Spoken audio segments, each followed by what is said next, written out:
And I would like to ask our next speaker if she would step up. Chris Sitka, over to you. I just want to acknowledge that I'm on the unceded lands of the Wurundjeri people in Melbourne, Victoria, Australia. And I'm going to talk to you today about one of the organisations I'm involved in, which is the Victorian Women's Guild. I haven't got lots of lovely visuals like Eilean did, so you'll just have to put up with looking at me while I talk. A group of us noticed in 2019 that the Victorian government was about to introduce the Victorian Births, Deaths and Marriages Bill, the Self-ID Bill. So that would allow any person to go in and just simply change their so-called sex, change it, and say they were another sex or gender, whatever word they use. And we decided that this needed some opposition. So we got together and had a meeting and discussed what ways we could lobby and campaign around this. And we decided we should have a name because we thought that if we were an organisation, we might be listened to more and get further than if we were just, an amorphous collection of individuals. So we came up with the name Victorian Women's Guild. And one of the reasons was we thought it sounded quite conservative, and so that when we approached politicians, they might actually pay attention to us before they realised we were really radical feminists. That kind of disguise didn't last very long, I can tell you, because once the media got a hold of it, they exposed us as being turfy. And so anyway, it didn't matter because it's quite good, because in medieval times, guilds got together to, when they had a similar craft, and our craft is defending women's rights. So it is, good that it's a guild. And so having a group identity like that, I think has served us well in all our lobbying and campaigning and that. So we established a web page. We've got a Twitter handle and a Facebook page, and I can put those up on the chat later if people want to take a look. And our website's particularly good and very comprehensive, and it has a lot of information on it, all the campaigns, media releases, submissions, very good resource page, and different articles. For example, I wrote a long spiel on the threats to lesbians from the trans lobbies. And so I think it's well worth having a look at. So when we first opposed the Self-ID Bill, we did a lot of things, really. We did so much, we actually completely exhausted ourselves. We were only a fairly small group. I think there were about 8 of us at the first meeting. But other women came on board and worked with us against this bill. And as well as lobbying the politicians, we organised a public meeting. So we had a big public meeting, and Holly Lawford-Smith organised to get a space for us at Melbourne University. And we had, I can't remember the exact number of attendants, but it was, at least 100 or more. And so that was the people who came to hear our speakers. We had 4 speakers. Bronwyn came down from Sydney. Holly spoke. And anyway, we had a big demonstration against us because the trans activists heard about it, and they tried to book out all the seats because we had, booking online, but we were onto them. So we unbooked a lot of them because we knew some of the names they were using and if they were booking big blocks. Anyway, we weren't trying to totally exclude them, but we weren't going to let them book us out. So they all turned up, 100, and they all stood outside trying to intimidate everyone who was coming in to our meeting. We had security guards provided by the university. And I think some people who came to attend were intimidated and did go home, but most of our attendees were fairly robust and got through that. And I was one of the security guards. Like at one point when everyone went into the meeting, we were still I was still thinking they might rampage in and kind of, disrupt the meeting. And the actual security guards disappeared. So Kathy and I stood around in the foyer, and apparently we're very scary, known to be TERFs, that, very dangerous. So they seem to be scared, and some of them come through the door and we just look at them and they go back out on the street. So we only had one cheeky guy who sort of harassed us, but he didn't. Anyway, we had a few of their supporters in the meeting, but the meeting went along quite civilly, and we had all the speakers, and there was some discussion, including with some people who'd come in there who were anti our message, but we still had a civil discussion with them. So it was an interesting public meeting.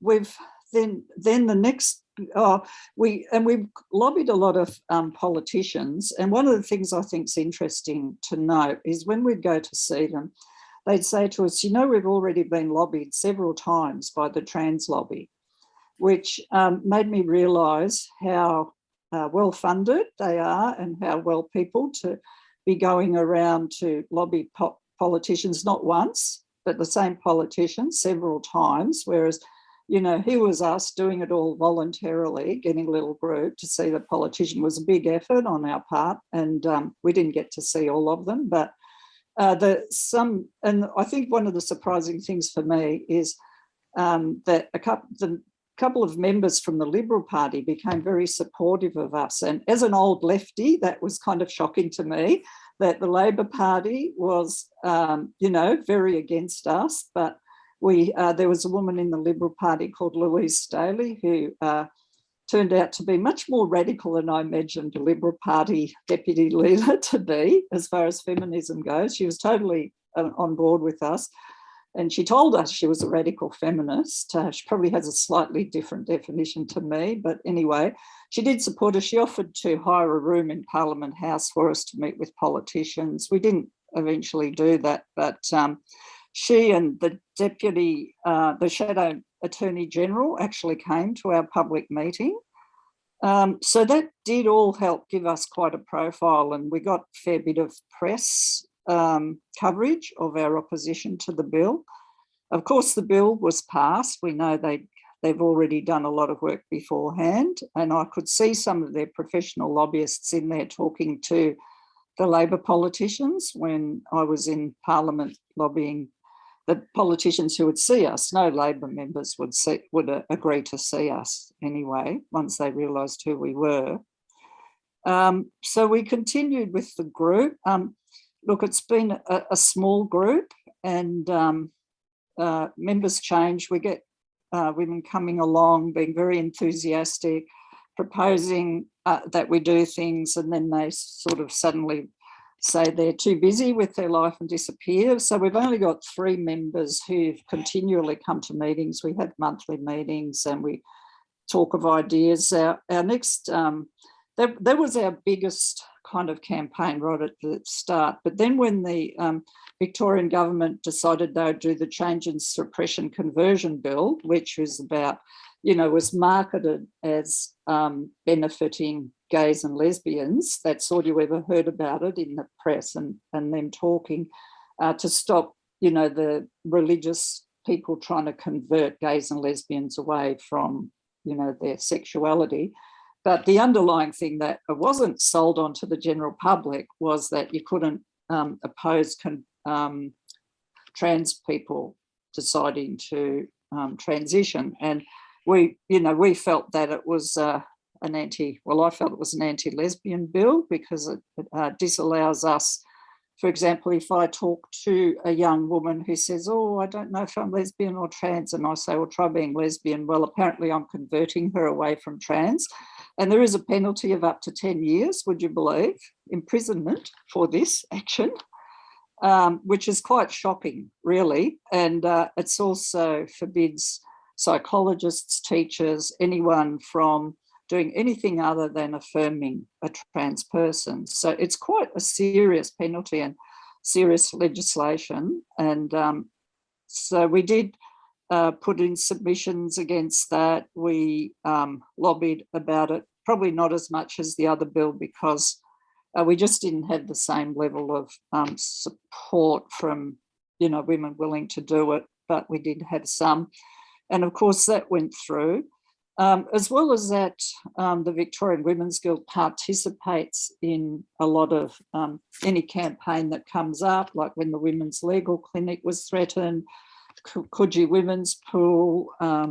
We made a submission to the UN Status of Women. We made a submission to Tasmania when they started talking about having their own conversion bill, which hasn't gone ahead yet. So we and we're fairly informal, and if someone comes and joins the group and they have a passion to write a letter about a certain thing, we just, you can just go ahead and do it and use the Victorian Women's Guild, as long as it's, within our radical feminist framework, which our members tend to be. We can do that. And so we have got a bit of a profile, which I think is good. We try to let the press know that they can contact us and talk to us about things, but they don't very often. We do get letters published in the paper. And actually, if you go onto our page on our website and see the summary of the things we've done, our achievements, it's quite remarkable how much we've done for a very small group that is totally volunteer, totally unfunded.